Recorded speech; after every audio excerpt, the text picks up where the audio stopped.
a can out of my pocket. Maybe that thief in pickpocket could use his hands to learn to play a musical instrument instead. In fact, the national independence exhilaration seemed to have spurred on our musicians to create a music that was distinctly Jamaican. That music was ska. Jamaicans would flock to the nightclubs and dance to live bands playing ska music. In those days, members of the opposite sex would bust a sweat together in ecstasy on the dance floor, unlike today where party girls usually stand aside posing in their expensive outfits and liquors and dance by themselves. Looking at the video clips, you can see how them the days did nice.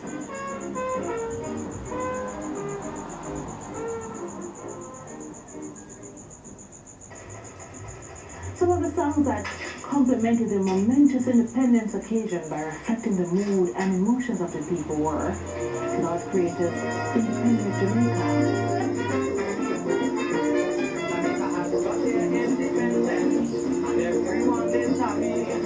So I will now tell the story, and please listen carefully, and take all the power from love when to make your own decision.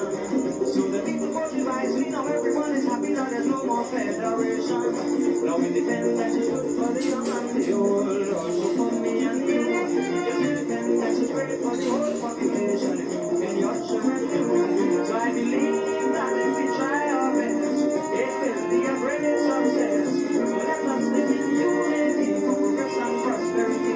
Swing it, Daddy. Hallelujah, Joe. Independence time is here. Independence will never know the six. It is for the nation. We're gonna be. It is for democracy that makes us free.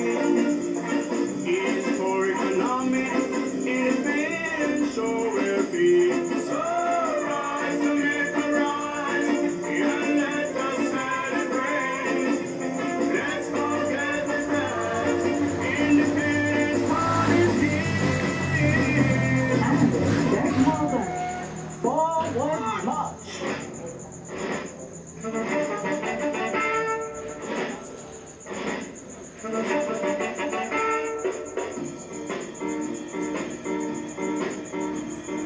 Gather together, be brothers and sisters, independent. Join hands to hands, children started to dance, we're independent. Won't be silent too. The Lord is still with you. Because the time has come when you can have your fun, so we go on. As part of the independence celebrations, the governor of the Privy Council, on the request of the Jamaican government, granted for Independence Day a special remission of 1/12 of the sentences of all prisoners. With the exception of certain categories of prisoners, remissions will not be for persons convicted for offences committed on or after August 6. The remission took effect September 1, 1962. Jamaica was now a member of the British Commonwealth of Nations, with the Queen as effective head of state. The Governor-General represented the Queen in Jamaica. The structure of government resembles the British Westminster model, which is made up of two houses, the upper house called the Senate and the lower house called the House of Representatives.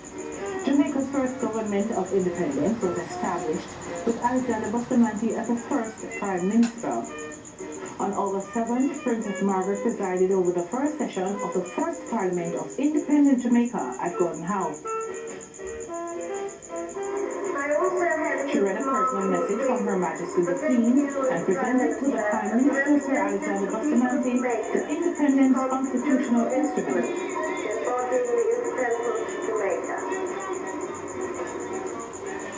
The Prime Minister receives the constitutional instruments from Her Royal Highness. Both the Princess and the U.S. Vice President received large crowds at Charles Square, Montego Bay on the last leg of their visits.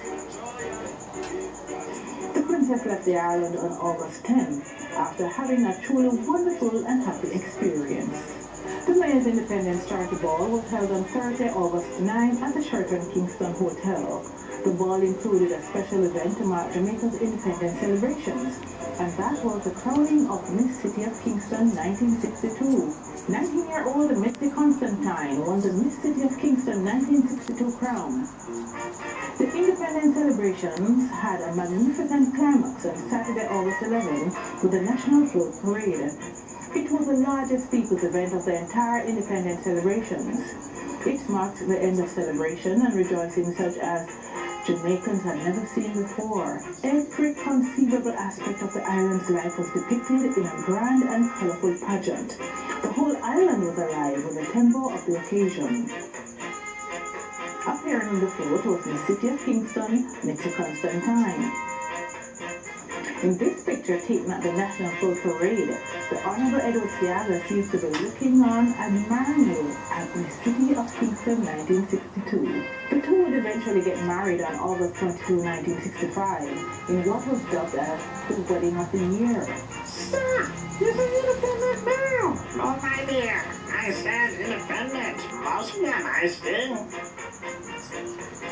Jamaica hosted the 9th Central American and Caribbean Games, the CAC Games, at the National Stadium from August 11 to 25 in 1962.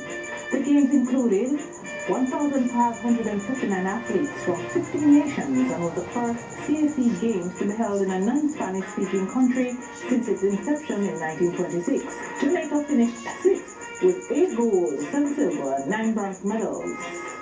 Sir Kenneth Blackburn, who was the island's last colonial governor, became Jamaica's first Governor General with independence. Blackburn's appointment was for a short period, and when he departed Jamaica on December 1, 1962, he was replaced by Jamaica's first native Governor General, Sir Clifford Campbell, formerly President of the Senate. Sir Clifford's appointment marked the end of a long line of British colonial governors who represented the crown in Jamaica from 1866 to 1962. Trinidad got their independence from England on August 31, 1962. Dr. Eric Williams, Prime Minister of Trinidad, and Sir Alexander Bustamante, Prime Minister of Jamaica, were both invited to a meeting of the Commonwealth Prime Ministers held in London, England, beginning September 10, 1962. While in Britain, the Queen received both Sir Alex and Dr. Williams at Buckingham Palace on September 14. There was no TV station in Jamaica in 1962, but plans were initiated and spearheaded by the Norman Manley-led government, and later continued under Bustamante's tenure to bring television broadcasting to Jamaica as early as possible. A special committee was set up by Manley in January of 1962 to study more than 20 proposals for TV operation in Jamaica. This included the Cleaner Company Limited. Jamaicans were to get their first taste of what TV broadcasting would look like in August of 1962, courtesy of the Cleaner Company Limited and Philips, a technology company of Holland, who made an offer to government through the Independence Celebrations Committee to provide temporary TV operations as a service to the people of Jamaica. This was done by the use of cables that sent billion audio signals from a control desk located at Headquarters House on Duke Street to Victoria Park. Perry Hensel of Vista Production was in charge of all studio operations. Between August 3 to 8, 10 TV sets were set up at Victoria Park for free public viewing of evening programming, of entertainment and information. The public viewed shows like Maverick. I guess we better get... You didn't like this. Mr. Maverick, I'm going to take your $10,000 and I'm going to keep it until you find out why Jerome Horn is using my father. I can work from there myself. Do you really think you can force me to help you? I'm going to try. Perry Mason. And there's only one person in this case or connected with it who would have ready access to that kind of cash at that time of night. Now, who was it you saw coming out of your room right after you heard that shot? Sterling, Lucky Sterling.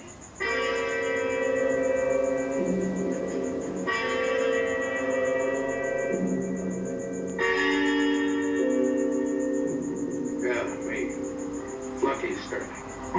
JVC. Oh, the sergeant only speaks French. See, and now this other cop here, he speaks French and German. And this fellow, he speaks German and Spanish. Oh. So he's going to ask the questions and we'll translate them to you. Oh, good. Bueno. Wo haben Sie das Geld her? ¿Dónde toma ese dinero? Where do you get the money? On August 7, many Jamaicans were able to see by closed-circuit TV the live broadcast of the ceremonial opening of the first session of the first Parliament of Independent Jamaica by Her Royal Highness Princess Margaret. A smaller number of TV sets were set up nearby at the Cook Methodist Church Hall for private viewing, where admission was strictly by invitation and ticket holders only. The Gleaner Phillips closed-circuit television exhibition at Victoria Park, Kingston, from August 3 to 8, 1962, was a roaring success. The Honorable Edward Siaga, Minister of Development and Welfare, announced on November 7, 1962, that the franchise to provide TV service in Jamaica was awarded by the government to the Jamaica Broadcasting Corporation, the JVC. Mr. Siaga estimated that the station would be ready for operation by August 1, 1963. The Gleaner Company Limited, in a statement published on November 24, declined the government's invitation to be a member of the consortium of managing agents who are to advise the government on the operation of the proposed government TV station at the JVC.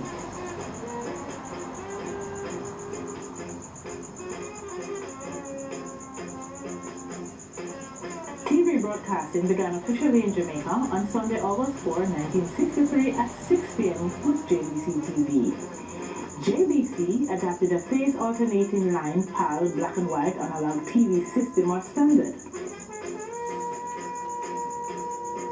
JVC changed to color TV in the early 1980s, moving from PAL black and white to the National Television Systems Committee NTSC color standard. A 3-day meeting. Life in Jamaica and the West Indies were difficult in the 1940s. During World War II, the West Indians and British troops were working and fighting side by side, defending the mother country, which gave them a sense of equality they had not felt before.